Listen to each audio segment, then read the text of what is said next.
Syederalon irigasi Pantelong di Pesangan Biren mengalami kerusakan berat akibat diterjang banjir bandang 3 pekan lalu.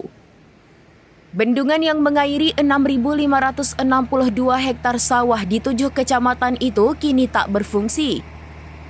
Pengamatan pada Kamis 18 Desember 2025 menunjukkan aliran sungai di dekat bendungan di Desa Benyo telah terbelah menjadi 2. Sisi utara bangunan bendungan dipenuhi lumpur. Aliran air sungai yang deras kini mengalir melebar ke arah selatan, meninggalkan lokasi bendungan dalam keadaan kering dan tertimbun material. Bantaran sungai di sisi utara dan selatan mengalami erosi. Sejumlah rumah warga di bagian selatan juga ikut tergerus oleh banjir bandang. Kondisi ini dipastikan menghentikan suplai air irigasi ke wilayah persawahan. Selain bendungan, banyak saluran utama di berbagai kecamatan juga dilaporkan hancur. Anggota DPR RI Ruslan Daud bersama sejumlah pejabat kementerian teknis dan pemerintah daerah meninjau langsung lokasi kerusakan. Dalam kunjungan itu disampaikan bahwa penanganan darurat akan segera dilakukan dengan skema tanggap darurat dan pendanaan APBN. Perbaikan bendungan memerlukan desain baru yang akan dikerjakan secara bersamaan dengan pelaksanaan fisik agar proses pemulihan dapat dipercepat. Selain bendungan, rombongan juga meninjau kerusakan di instalasi pengolahan air PDAM Krung Pesangan Biren.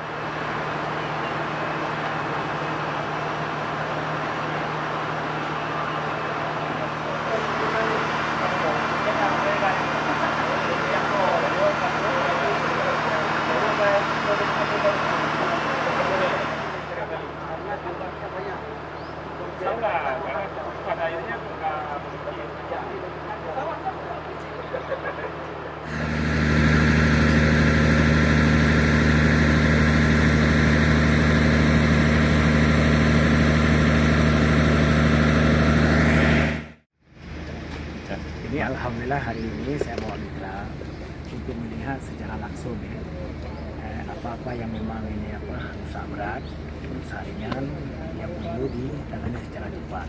Ada yang ditangani dengan skema adalah ini tanggap darurat dan juga ada skema yang rehab-rekor. Tentunya adalah ini juga perlu yang namanya desain. Insyaallah apa yang disampaikan oleh beliau tadi ini segera dilakukan.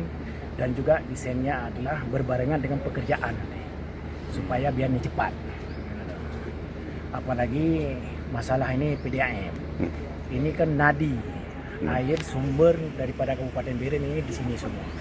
Makanya kita dorong supaya ini dapat dipercepat supaya tidak menjadi terhambat. Dari Biren, Yusmandin Idris, serambinews.com. Download Tribun X sekarang. Menghadirkan lokal menjadi Indonesia.